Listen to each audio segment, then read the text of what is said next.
Allô.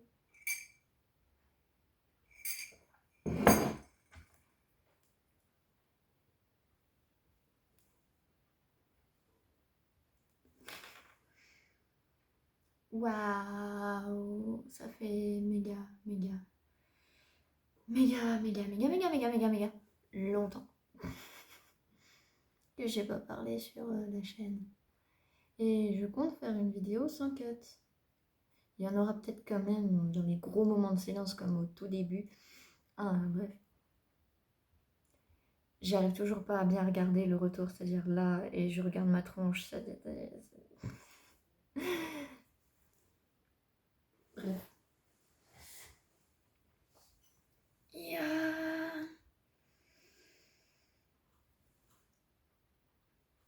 Du coup. Oui. Hello les troupios, c'est Yoko. J'ai vraiment tellement plus l'habitude en fait de faire des vidéos sur YouTube que le bagou, je sais plus ce que c'est. Voilà. Mais bon, comme on dit, c'est en forgeant qu'on devient. C'est en forgeant qu'on devient forgeron. C'est en youtubant qu'on devient youtubeur. J'ai l'impression que cette phrase, je l'ai dite dans une vidéo il y a genre 3 ans. Mais c'est pas grave. Donc voilà, ça c'est le studio YouTube qui commence à exister parce qu'en fait on a déménagé. Looping, elle a fait une vidéo. Looping, elle a fait une vidéo dans laquelle elle explique qu'on avait déménagé et depuis rien. Et je vais pas arrêter de jouer avec cette pince.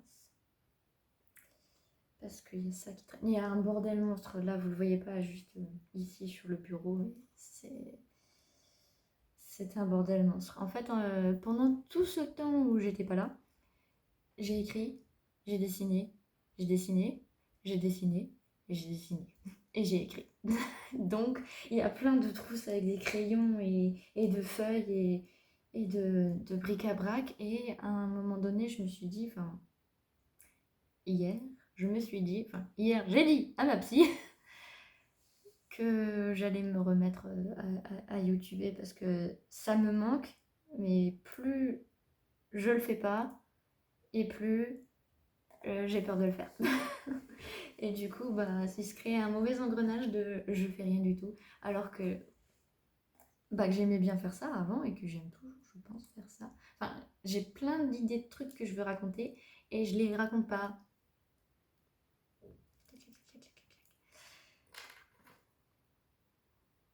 Bref.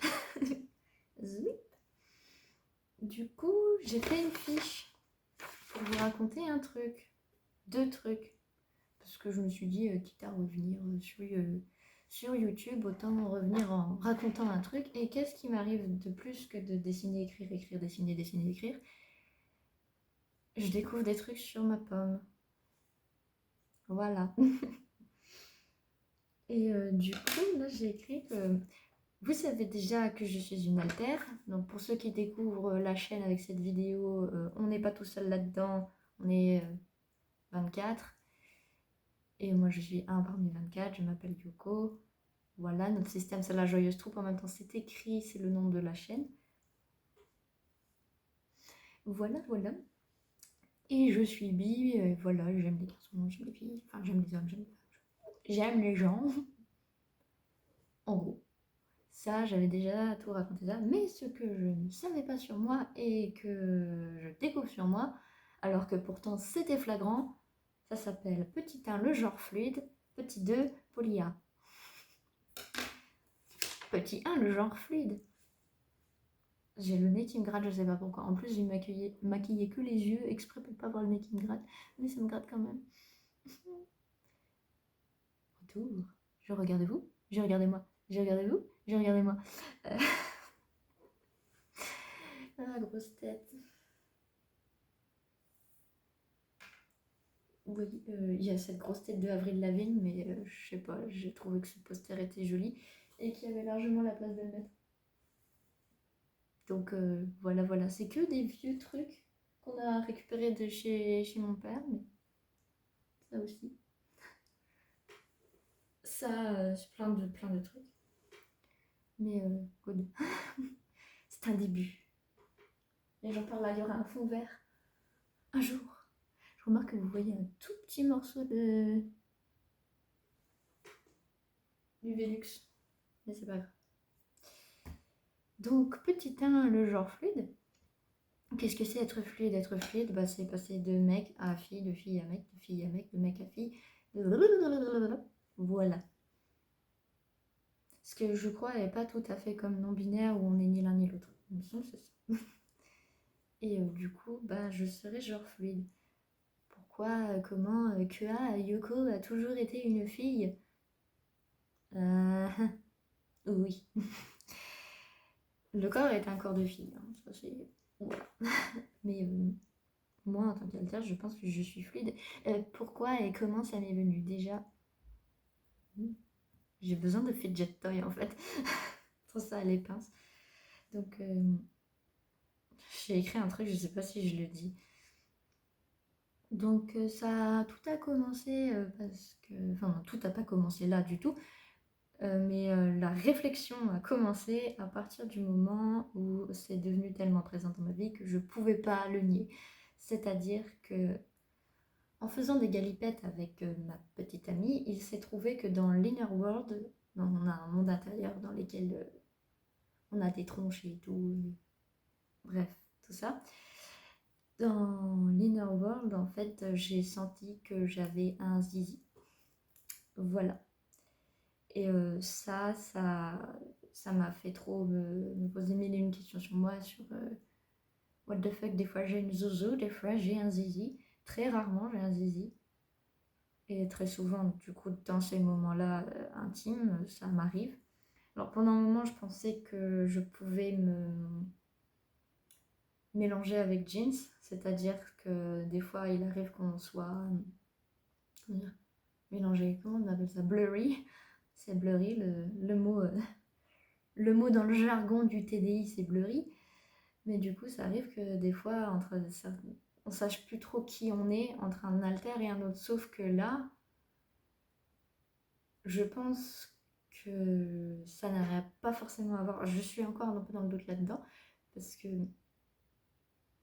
certes, il y a jeans d'un côté, mais en fait, j'ai eu plein d'indices dans le passé pour parler de ce genre-là, et c'est pas la première fois que j'ai cette idée de zizi. Et d'ailleurs, ça, je l'ai pas noté sur l'affiche, mais voilà, ça me revient. Il y avait un film qui s'appelait Tomboy, qui m'avait vraiment dérangée étant plus jeune, où c'est une gamine, je crois, qui est tomboy et qui met un truc de la pâte à modeler dans sa culotte, un truc comme ça. Enfin, moi, je trouvais ça weird de faire ça à une actrice enfant, et ce film-là, il m'avait perturbée par rapport à l'actrice. Mais du coup, ça m'avait aussi perturbée dans le sens où je m'amusais des fois à mettre des trucs dans ma culotte pour faire semblant que j'avais un zizi, étant plus jeune. Voilà, bon maintenant je vais bientôt sur mes 30 ans, je crois qu'il faut que j'apprenne à assumer de oser parler de ça. Parce que je suis toujours gênée. Pouillou. Mais voilà, j'avais ça dans le passé, donc ça n'a pas commencé avec ma copine actuelle. Et voilà, voilà. Et c'est pas le seul truc. Donc j'ai noté 2009-2010. Donc je suis arrivée dans le système moi Yoko en 2009 et c'est rigolo parce que c'est dans l'année de quatrième, donc l'année où moi je suis arrivée dans le système, qu'on a eu envie de s'habiller au rayon mec, donc avec des pantalons de gars. La raison principale c'était il y a de la place à l'entrejambe, j'en ai marre des pantalons qui vous scient le clitoris en étant trop serré, enfin surtout les jeans. Ça, je supportais plus les jeans pendant une période à ce moment-là. Voilà. Donc j'achetais des jeans rayon mec parce qu'il y avait la place pour mes parties de filles. Enfin, pour qu'elles soient tranquilles. Voilà. Et encore aujourd'hui, je porte des pantalons qui sont assez amples ou des joggings ou quoi. Et je mets des jeans pour me faire jolie, mais c'est pas agréable à porter. Et à cette époque-là, ouais, j'ai eu un déclic où je suis partie acheter des pantalons rayon mec, notamment parce que mon père autorisait ce genre d'achat. Alors qu'avec ma mère, je sais pas si c'était genre autorisé ou pas autorisé, mais j'ai l'impression qu'avec elle, il fallait soit que je fasse genre un big truc, ou je sais pas, enfin bref.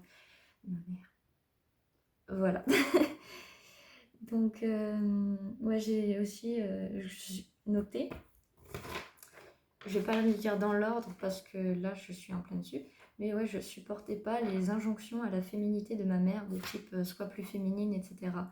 Donc, quand le corps était tout petit, on a un grand frère, donc quand le corps était tout petit, on était la fille, et ma mère, en gros, elle pensait c'est ma princesse, je l'habille comme une princesse, elle est trop belle, elle est trop stylée. Ce qui en soi, sur un enfant de 0 à 3 ans, est pas grave du tout. On achète des vêtements à son enfant pendant qu'il peut pas encore faire les choix soi-même, mais il y a un moment donné où être féminine, ça m'intéressait pas, et où j'avais des commentaires de type sois plus féminine, une fille ça fait pas ça, etc. Et ça pouvait ça m'énervait de fou. Notamment parce que bah, j'ai deux petites sœurs qui sont assez féminines en soi. Enfin, je sais pas si elles le sont toujours parce que ça fait des années qu'on s'est pas vues. Mais en tout cas, à cette époque, elles étaient. Enfin, elles aimaient bien se faire des coiffures, se faire ceci, se faire cela. Et moi, enfin, quand j'étais en robe ou quand j'étais coiffée avec plein de trucs, j'avais vraiment l'impression d'être déguisée. Alors que si j'étais en jogging et tout, j'étais déguisée en mec aussi, mais je savais pas trop me placer. Genre, mais j'étais plus à l'aise déguisée en mec que déguisée en fille.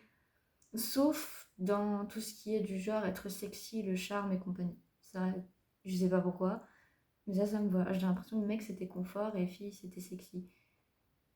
Ou alors chiant, selon pour qui c'est. Si jamais c'était pour. Je supportais pas ça à l'époque. Quand on devait fêter Noël en famille chez ma mère, il fallait s'habiller joli. Et s'habiller joli, ça signifiait souvent porter une robe. Et moi, je me suis dit, mais si je mets un jean, je suis jolie. Et pour ma mère, si on mettait un jean, c'était qu'on s'habillait pour traîner. Et pour moi, un jean, ça permettait pas de traîner puisque c'est pas confortable. Si c'est pas confortable, ça veut dire que c'est pour être jolie. Bref, c'était le bordel. Ces années-là, c'était le bordel. Mais j'étais quand même déjà à l'âge de 14 ans. Et donc, moi, je venais d'arriver dans le système à ce moment-là. Pour dire qu'il y a un tronchage en fait entre l'époque Wasat et la mienne.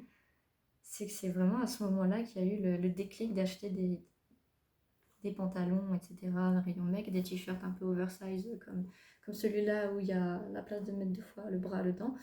Et surtout qu'à cette époque, on avait une poitrine qui n'était pas très développée. Genre là, pour moi, j'ai des gros seins. Voilà, j'ai des gros seins. Non, mais je le vis comme tel parce que j'ai eu vraiment une croissance de là qui est arrivée vers l'âge de 22 ans. C'est-à-dire que toute mon adolescence, c'était trop facile de faire genre j'étais un gars à ce niveau-là, donc il suffisait de s'habiller oversized et puis je pouvais faire genre que j'étais un gars. Notamment dans l'année de troisième où ça m'est arrivé, donc je l'ai renommée Choupa Choups. Si elle regarde un jour les vidéos, elle pourrait se reconnaître avec ce nom-là.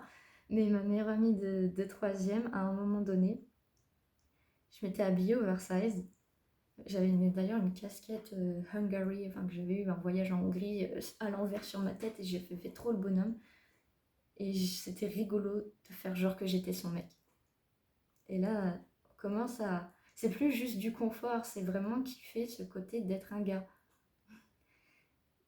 Et ensuite, du coup, ouais, d'ailleurs, il y a cette partie-là aussi, ça permettait des fois qu'elle soit un peu tranquille avec les gars qui la regardaient dans la rue ou des conneries comme ça. J'étais un peu là, ouais, là c'est trop bien, Choupa Choups, elle est tranquille parce qu'elle est avec moi. Et en même temps, c'est un peu cette année-là que j'ai découvert que j'étais bi. Enfin bref, c'était le bordel. Voilà, voilà. Ensuite, il y a eu le lycée. Encore une anecdote qui fait me dire que vous n'êtes pas qu'une fille là, Yoquette, tu n'es pas qu'une fille. Donc, ouais, à un moment donné, je sais plus si c'est en terminale ou en seconde ou je sais pas quoi, qu'il y a eu ce délire là parce que cette prof là, je l'ai kiffé avant de sortir avec un gars. Et je l'ai rekiffé après. Donc, l'anecdote, je sais plus où dans le temps elle est, mais c'est la période de lycée où j'étais en kiff du coup sur une prof parce qu'elle est toute jolie, voilà. Et je déconnais à cette époque-là avec ma meilleure amie parce qu'on avait plein de délires avec ma meilleure amie de lycée. plein de délire. Et d'ailleurs, avec elle aussi, j'ai fait le coup du je fais semblant que je suis ton copain pendant une période, il me semble. Si mes souvenirs sont bons, peut-être que si elle regarde la vidéo, elle viendra me dire ah oui, on a fait ça, ou ah non, tu te trompes, je sais plus. Mais du coup, avec cette prof-là, j'avais déconné avec ma meilleure amie en disant que cette prof c'était sa maman et que moi j'étais son papa. Papa Yuko. Weird. Et je trouve ça, à l'époque, je trouvais ça rigolo et je me posais pas la question, mais actuellement, avec cette idée de oh ma Z, j'ai eu un pénis dans l'Inner World, je me dis, mais pourquoi on n'était pas genre deux mamans dans ce délire? Pourquoi j'étais pas moi une fille et on kiffe sur cette prof et faire un putain de délire de ma meilleure amie, c'est notre bébé et on est deux filles? Non, j'étais le papa. Weird. Du coup, ouais, entre ça et pas supporter à chaque fois qu'on me disait t'es une fille, t'es une femme, le mot femme, d'ailleurs, j'ai pas du tout voulu l'avoir. Je l'ai pas noté là-dedans, mais je vais continuer de raconter l'histoire. C'est-à-dire que là, il y a eu ensuite 6 ans et demi où j'étais avec mon gars, mon ex, bref, lui, 6 ans et demi de relation, d'ailleurs, il y a une partie où j'étais encore avec lui, bref, cette période-là. Donc quand je suis revenue de l'université, on va plutôt dire ça comme ça. Quand je suis revenue de l'université, donc en 2019, j'ai fait du théâtre. Et dans la tête de ma metteur en scène, ceci est un corps de femme, de jeune femme, et il y avait la moyenne d'âge, c'était 45 ans, 50 ans, peut-être plus. Donc la personne qui était plus âgée que moi, enfin la personne la plus jeune avant moi avait 12 ans de plus que moi. Donc j'étais arrivée, j'avais la vingtaine, j'étais jeune, j'étais fraîche, j'étais une jolie jeune demoiselle sur le papier, sur le physique, on va dire. Jolie, je sais pas, mais en tout cas jeune et demoiselle sur le physique, oui. Et du coup, j'ai beaucoup joué de rôles de jeune femme, voire de femmes un peu. Il y a une scénette que j'ai faite qui s'appelait La femme idéale, et je devais vraiment être la madame en talons 1. Et pour moi, c'était presque comme faire du drag queen, presque. Il fallait que je me mette dans ce rôle-là de j'avance avec des talons, je fais. D'ailleurs, Jeans m'a aidé avec les talons. Parce que Jeans, il aime trop la mode et tout. Enfin, bref. Jeans, qui se revendique mal hétéro, là, il était plus à l'aise dans les talons que moi. Et les talons, ça n'a jamais été mon point fort, on va dire. Et la féminité, encore moins. Donc, voilà. Et comme je dis, moi, la féminité, pour moi, c'est vraiment, si je devais être habillée comme Avril Lavigne, je serais une Avril Lavigne un peu plus tomboy. Mais tout ce qui est, ouais, les grandes robes, les trucs, machin, pour moi, c'est un apparat, c'est pas moi. Je m'amuse, mais c'est pas moi.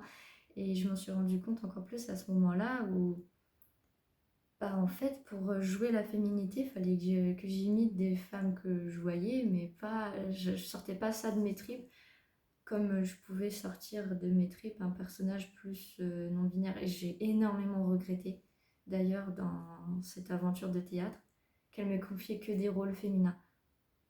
D'ailleurs, il y a une scène où j'ai failli jouer un rôle un peu androgyne, où j'aurais trop aimé. C'était l'histoire de quelqu'un qui était sur le bord de mourir et l'autre personne jouait le rôle de la mort. Et il y avait la personne qui était censée mourir qui devait tomber. Sauf que bah, la dame, moi, je pense que je peux l'appeler Catherine, vous n'allez pas chercher Catherine. Bah, en fait, Catherine elle s'était blessée à la hanche à ce moment-là et du coup, elle pouvait pas faire le rôle de la personne qui meurt. Du coup, bah, j'ai fait le rôle de la pauvre petite victime où j'avais une jupe d'ailleurs, voilà. Et du coup, Catherine, elle est habillée en la mort et moi, j'aurais trop kiffé avoir ce côté je n'ai pas de sexe. Sur scène, ça aurait été trop bien, mais c'est un de mes regrets du coup. Et je pense que c'est ce qui fait que j'ai pas. Enfin, j'ai adoré l'expérience, j'ai adoré apprendre des choses. Genre mentalement, c'était le feu. Mais sur les rôles que j'ai joués, je me suis dit, punaise, j'ai envie d'autre chose que ça. Voilà, voilà.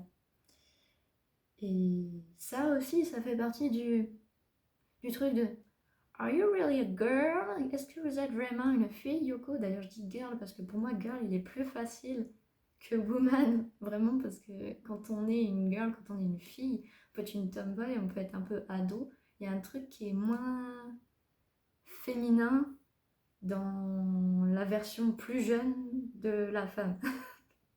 Je sais pas comment expliquer ça, mais ouais, je crois que c'est ça. C'est quand on est une petite fille, en tout cas, on peut avoir une coupe au bol, une salopette et être une vraie fille. Enfin, une vraie fille. Le mot vraie fille, je dirais. C'est problématique. Du coup, il y a tout ça qui m'a pendant longtemps. Aujourd'hui, je me dis, mais en vrai, je suis fluide. Parce que il y a des moments où en femme, je me sens bien. Il y a des moments où en gars, je me sens bien. Et en fait, d'être appelée là, je pourrais pas Yoko il. Pour moi, c'est Yoko elle. Mais en même temps, si je dis je suis content, bah je me sens peut-être limite plus à l'aise que quand je dis je suis contente. Donc, je suis vraiment entre les deux. Fluide. Oui, oui, oui, oui, ça va entre les deux. Et à part le mot fluide, il n'y en a pas vraiment qui me vont. Je pensais à le mot non-binaire, il ne me va pas parce que pour moi, j'ai vraiment ce côté de. Il y a le 1, il y a le 0, il y a le féminin, il y a le masculin et il y a une jauge entre les deux. J'ai toujours vu les choses comme ça, donc pour moi, le mot non-binaire, autant je peux dire, s'il y a quelqu'un qui se sent non-binaire, il ne se sent pas dans la jauge, pourquoi pas?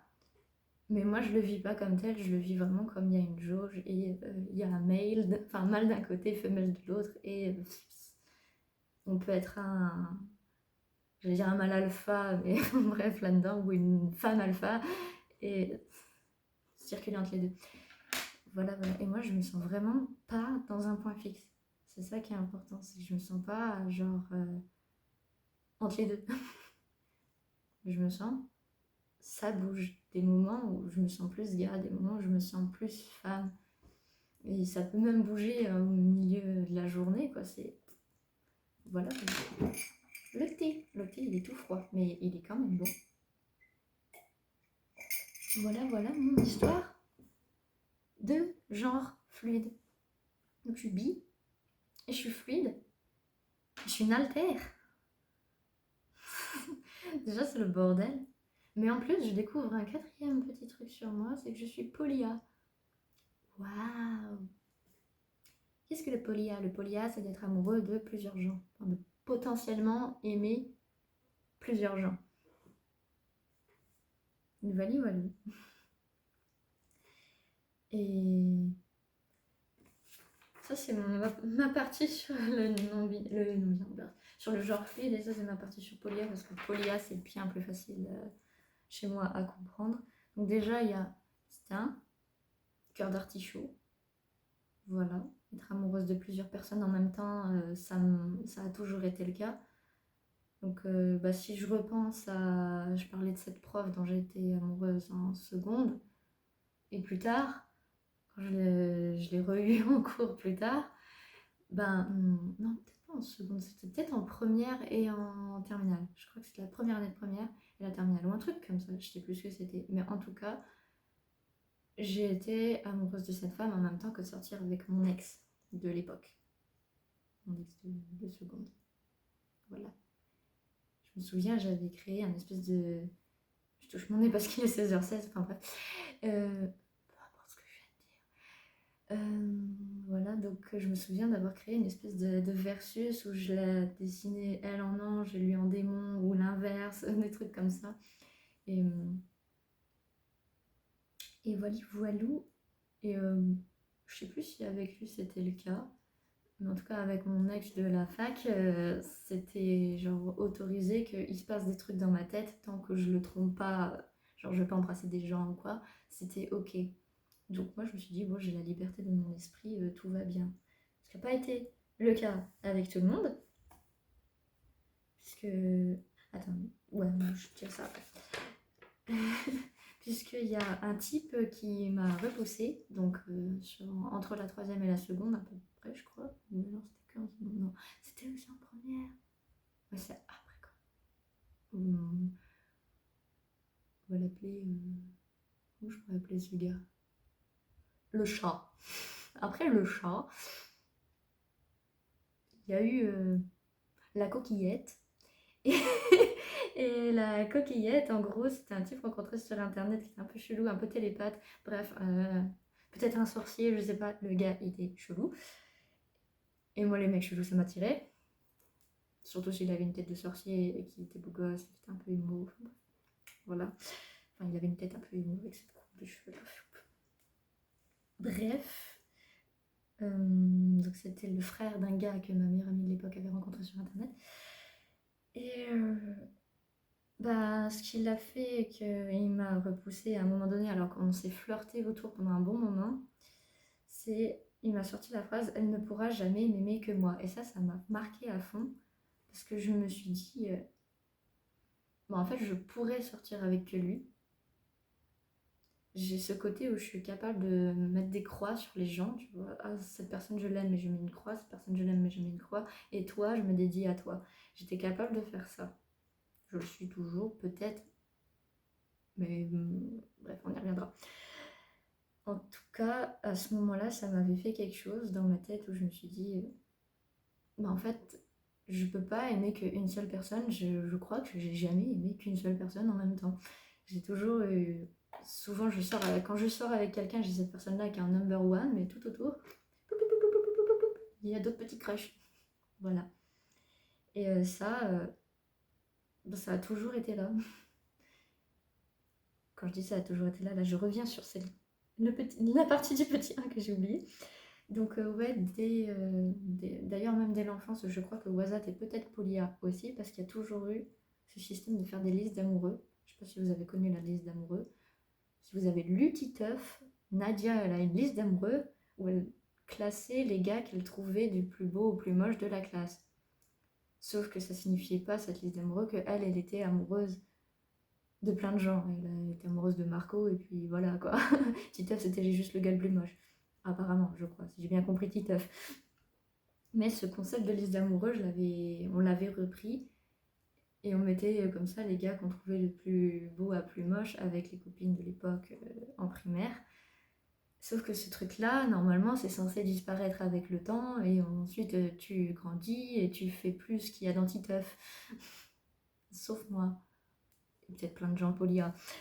C'est-à-dire que j'ai continué cette liste d'amoureux, je l'ai continuée avec les gens que je kiffais au collège, au lycée, à la fac. Même actuellement, je suis sûre que je pourrais en refaire une. Facilement, je mettrais chat en numéro 1 et ensuite je mettrais d'autres gens en numéro 2. 3, 4, 5, 6. Ouh. Voilà, donc en 2, je pense que je sais pas, peut-être je mettrais jeans, mais c'est pas réciproque. Voilà, ça part comme ça. De toute façon, je suis en train de coming-goûter plein de trucs. Donc voilà. Coming-goûter que j'ai un crush sur jeans qui est pas du tout réciproque, bah, ça choquera peut-être personne. Voilà, mais j'ai toujours eu ces listes d'amoureux et pas que pour les gens d'ailleurs. Aussi pour les personnages de films, de séries, de mangas, même d'ailleurs pour les stars, c'est-à-dire que la K-pop, etc., ça y allait. J'avais tous mes bias de K-pop qui étaient rangés dans une liste, donc qui c'est le numéro 1, genre Dongwon des Beast et compagnie, J-Dragon, etc., etc. Et de l'autre côté, il y avait Taeyeon, je crois, qui était en 1. Taeyeon, elle est toujours. D'ailleurs, Taeyeon, elle est en haut, là, ici. C'est Taeyeon, dans Twinkle Twinkle. Qui pour moi est tellement badass, tellement la reine de la K-pop que pour moi elle est au-dessus de ça. Et je me dis, no, I cannot. C'est Ji-Yoo des Dreamcatcher, peut-être ma 1. Parce que Taeyeon, elle est au-delà. Elle est trop, trop queen pour moi. Enfin bref. Il y a ça. Il y a toujours eu cette idée d'avoir une liste de gens que je kiffe. Voilà. Et ça, et ensuite, bah, qu'est-ce qui a fait que j'ai commencé à m'accepter en tant que polia, pas juste remarquer que je le suis. Ça a été d'abord avec mon ex, où il y a eu cette période de déni, de gros déni, de big gros déni, où où je disais à mon ex que ça me dérangeait pas qu'il soit polia ou qu'il sorte avec d'autres meufs, parce que nous, on est un système, et que bah, c'est pas juste que Akano, elle n'a pas le droit d'avoir un copain à elle. Voilà, donc elle est sortie avec un gars sur internet, ça gênait pas mon ex, parce que pour lui, il n'y avait pas de tromperie si c'était en ligne. Voilà, c'était ses limites à lui, quoi. Et ça a permis d'ouvrir un truc. Et après, ben, moi j'ai souvent, en fait, dès que j'ai eu un crush sur quelqu'un pendant que j'étais avec mon ex et qu'il autorisait ses contacts à distance, à chaque fois je me disais non, c'est Pion qui l'aime, non, c'est Akano, non, c'est Pion, non, c'est Akano, non, c'est moi. À un moment donné, il a fallu que je me mette les yeux devant les trous et que j'accepte la réalité de ce que je ressentais. Et ce qui fait ensuite que, bah, à un moment donné, mon ex, il a été OK avec cette idée de polia, de c'est OK que tu sortes avec d'autres gens, c'est OK que je sorte avec d'autres gens. Et il a fait ça avant de me quitter parce qu'il était amoureux de quelqu'un d'autre, sa collègue. Voilà. Il m'a quitté juste avant mon anniversaire. Mais ça s'est bien passé, ça s'est bien passé. Bref. Je lui en veux pas du tout, notamment, bah, il m'a permis de mettre cette idée en face des trous que je suis polia. Voilà, voilà. Mais du coup, après, en sortant avec ma copine actuelle, bah, il se trouve que elle n'a jamais eu non plus cette chance d'être avec quelqu'un qui accepte qu'elle est complètement polia. Et à part nous, parce que voilà, elle est amoureuse de moi, elle est amoureuse de Jeans. Donc elle voit ça comme du polia, ce que mon ex, il voyait pas comme du polia. Pour lui, il y avait une personne, enfin un seul corps, donc je sais pas comment il voyait ça. Peut-être que c'était nébuleux dans sa tête. Voilà. Mais voilà, donc ma copine polia et moi aussi, du coup. Et elle est OK avec l'idée que je puisse sortir avec quelqu'un d'autre. Voilà. Et ça m'a... Surtout quand je repense à ce gars, la coquillette émo, là, qui disait elle ne pourra jamais m'aimer que moi et que ça a été une cause de séparation, alors qu'on n'est jamais sortis ensemble, mais de séparation, de se tourner autour. Et bah lui, il était méga blessé dès que j'avais un crush sur quelqu'un et bah ça aurait jamais marché du coup entre nous. Puisque bah, moi, je peux pas m'empêcher d'aimer des gens, j'aime les gens. Il y a trop de gens bien et trop de gens beaux dans ce monde pour pas être polia. Bref, voilà, voilà. Et cette liberté que Chat elle m'a donnée, bah en vrai, c'est ok, si tu sors avec quelqu'un d'autre pendant, tu sors avec quelqu'un d'autre pendant. Bah ça m'a un peu retourné le cerveau en me disant j'ai le droit, c'est possible, c'est ok. What? Freedom, it exists. Oh! Voilà, voilà. Et du coup, je suis une alter bi-fluide polia. Ah! Ça fait trop de mots. Donc, ouais, si je viens me présenter, ah, tu t'appelles Yoko? Oui, c'est elle, mais des fois, quand je parle, je me genre au masculin parce que je suis fluide et en vrai, en plus, je suis une alter, donc c'est pas tout le temps moi qui est là. Et en plus de ça, je suis bi et polia. Je peux sortir avec des gars, des filles, et j'aime trop ma chérie, je veux me l'épouser un jour. Ouais. Ça, c'est le truc le plus normal que j'ai. Alors là, ouais. C'est... J'ai l'impression que dans mon ton de voix, il y a un peu du jugement vers ça, mais en vrai pas. C'est que mon ex était assez tradit. Et du coup, j'ai pendant 6 ans et demi appelé ça bizarre ou weird, ou des trucs comme ça. Et d'ailleurs, même en étant fan de cinéma bizarre, pour moi, bizarre, c'est une qualité et pas une insulte. Voilà, je vais remettre ça sur la table parce que ça pourrait sonner mal. Alors que, pourquoi je veux de l'eau et pas du thé? Voilà, voilà. Donc en plus de ça, d'être psycho chelou. Et parce qu'en tant qu'alter, je suis par défaut neuroatypique. Et dans tout ça, bah, mon papa, il est OK avec le fait que je sois bi. Il est pas prêt pour tout le reste. Il sait qu'il y a des gens dans ma tête. Voilà. Ah, il sait aussi que je suis une witch. Pas vrai, parce que quitte à être bizarre, autant tirer les cartes et faire du pendule, parce que... Voilà, Yoko est bizarre. Et fière de l'être.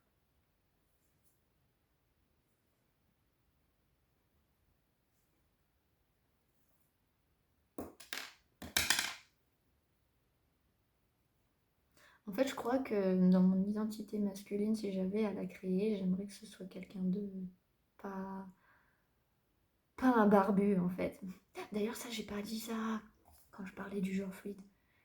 Il y a une vidéo de cover, enfin lip sync de Cell Dweller, Switchback, où Dorian, il est trop habillé en gars, il s'est fait un peu la barbe et tout. Et quand j'ai vu le corps comme ça, j'ai fait Wamazet, il est trop beau. Et Wamazet, c'est possible de ressembler à ce point encore à un gars. Et ça m'a un peu retourné le cerveau aussi. Mais voilà, voilà. De regarder les rushs de Dorian. Et ça me fascine. Et d'ailleurs, voilà, je voulais revenir à ça. En ce moment, je regarde que des vidéos de drag queen. Et je me dis que si je devais faire du drag king pour être un gars, je voudrais être un gars comme Bill Collins.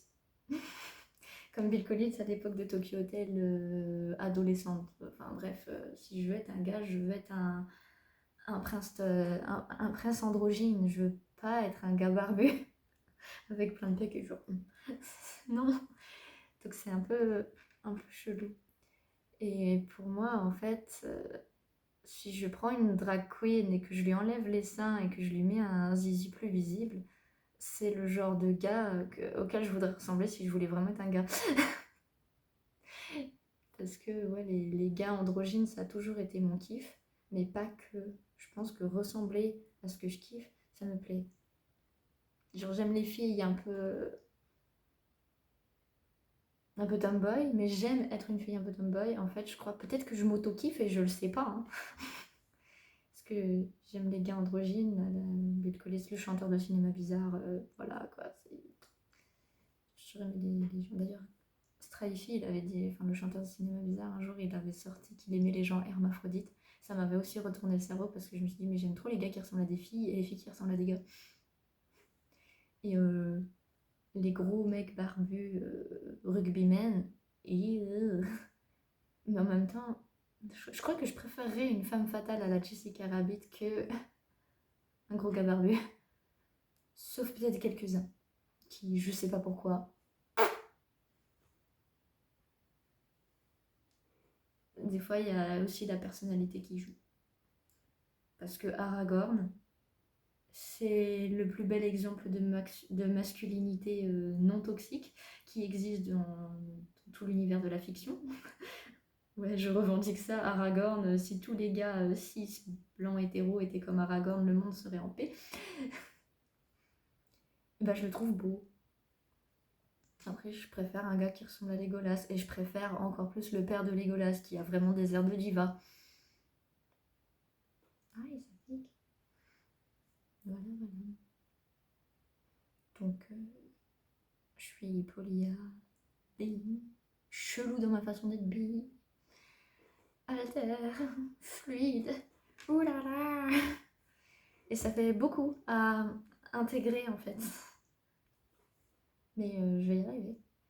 Et ça fera beaucoup aussi à raconter à mon père le jour où je le revois, parce que vu qu'on a déménagé loin dans le sud, dans le Cantal, je suis très très loin de lui, et du coup, bah, on s'appelle très peu, et il sait déjà pas grand chose sur moi, mais avec la distance, il me voit pas, il peut pas me voir évoluer, donc c'est encore plus dingo.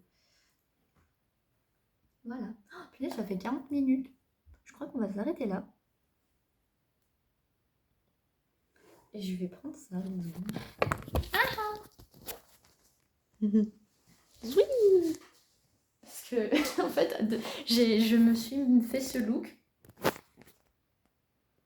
Avec le truc noir et tout, et avec du vert sur les sourcils pour matcher cette couleur qui s'en va.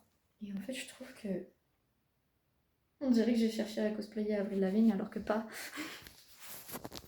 Je vous ai pas montré le décor avec Taeyeon, G-Dragon, le Scandale, Hongbin Devix, les Orange Carmel, Miyavi, Halloween Junkie Orchestra, Avril Lavigne, Kamijo, entouré des Tokyo Hotel. Voilà, si je veux être un gars, je veux ressembler à ce genre de gars ou à ce genre de gars, plutôt que genre ce genre de gars. Et encore, ce genre de gars, des fois, il peut être considéré comme féminin par certaines personnes parce qu'il porte du maquillage. Mais ouais, entre les 5 membres des New West, je voudrais bien ressembler à Ren. À cette époque-là. Ils ont trop changé depuis. Maintenant, ils ont fait l'armée et ils ressemblent trop à des gars.